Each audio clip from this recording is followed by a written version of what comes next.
What's going on, everyone? Welcome back to another toy review. Today, we are looking at the Hammond Collection's Allosaurus. But not just any regular Allosaurus. No.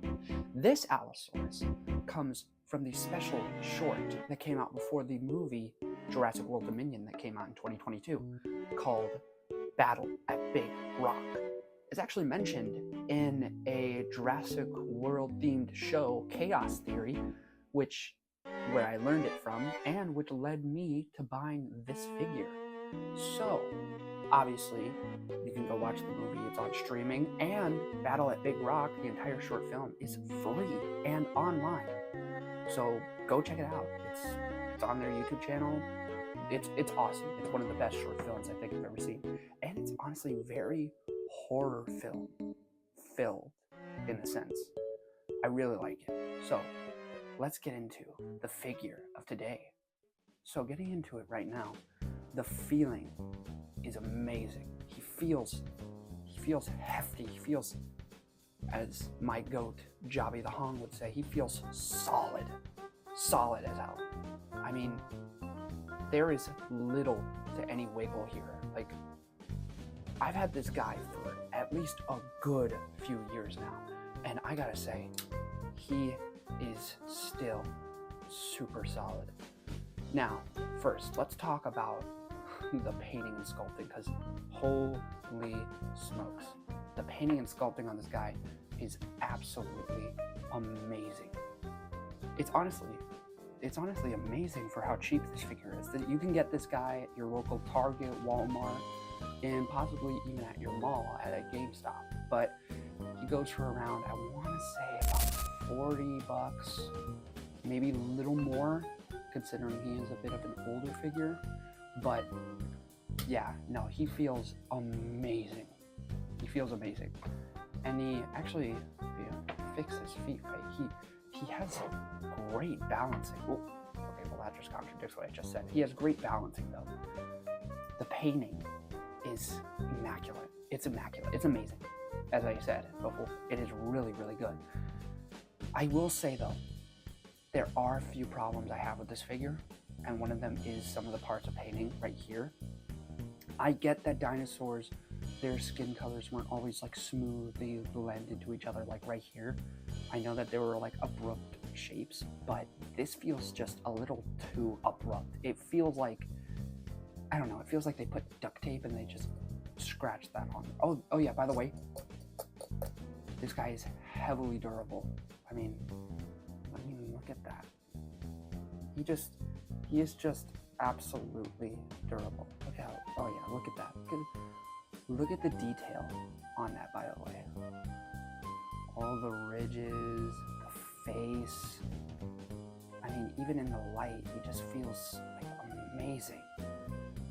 Yeah, obviously the exposed joints did get rid of the feeling, but man, he just looks and feels amazing. Especially the tail, which, if you don't know, I'll get into it later, but there's a little special surprise.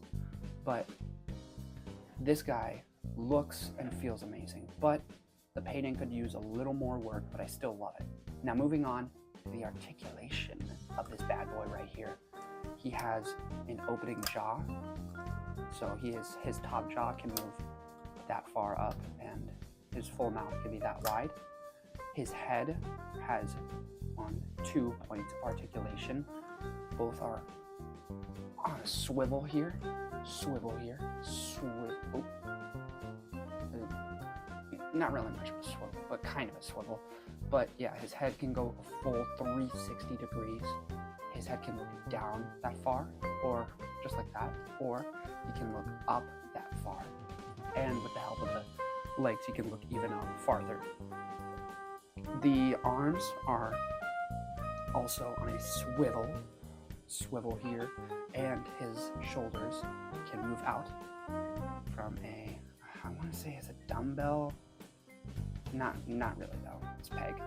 His elbows are also on a swivel and peg joint, and his wrists are also on a peg and swivel. So he has a swivel here, a swivel here, and a swivel here. And And also for the same for the other arm, giving a lot of dynamic posability for some pretty tiny arms. Now, he has a, oh yeah, by the way, he has ratchet joints. He has a minor spread, not a lot, as I hoped for. Honestly, not a lot as I hoped for, but you know, it's whatever. You know, his legs can go back that far, and they can go, move the arm out of the way and move the feet up, can go up that far, but that would just scratch the pain.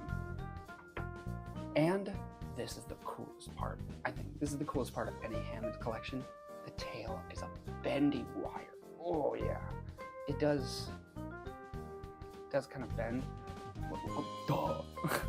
but it does have some very natural, nice looking poses. Some of the times it has natural, little nice curvy poses, but you know, you can get. Oh yeah, by the way, his tail's on a swivel here, and can spin around in a circle, full 360, and hold on, just yeah.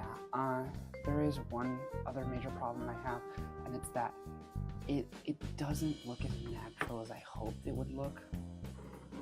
But you know, you can't win them all. It looks nice, it feels nice, so it is a little hard to bend it, but yeah. Anyway, continuing on with the legs, he has a bend at the knee, not that far, but a pretty damn good bend. And at the calf, he also has another bend, allowing it to go that far. And he has a pretty freaking amazing ankle pivot, giving him a lot of good posability. So, hold on, let me get this guy in a nice pose right here.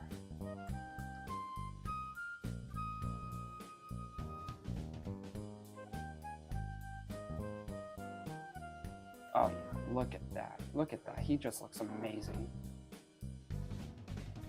Oh yeah, he just looks amazing to look at. And especially in this light here, which I got from a lamp in my house, but I'm gonna get better lighting. I will, I promise. It takes time, you know?